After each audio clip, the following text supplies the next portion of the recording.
هقولك ازاي تختاري فاكهة القشطة صح، وازاي تعرفي انها بقت مستوية وطعمها حلو وجاهزة للأكل. أول حاجة وانت بتختاري القشطة بلاش تجيبي اللي بيكون عليها بقع لونها أبيض في الأجزاء دي، لأن دي بتكون بقع عفن أبيض ودليل إن الفاكهة دي مش نضيفة من جوه.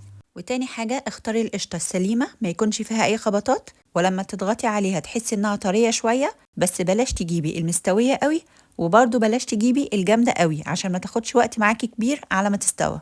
القشطة اللي معايا دي اسمها قشطة عبد الرازق، الموسم بتاعها بيكون من شهر 10 لشهر 12، لونها بيكون أخضر فاتح والفصوص بتاعتها كبيرة.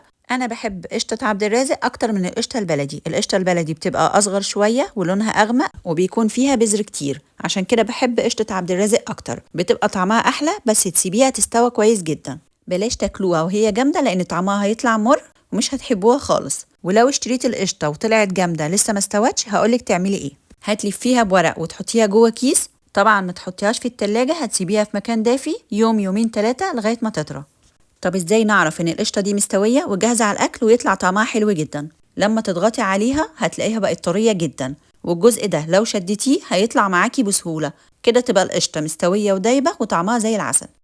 زي ما انتوا شايفين كده قشطة بجد. فاكهة القشطة ليها فوائد كتير جدا، اعملوا سيرش عنها تستاهل تجربوها.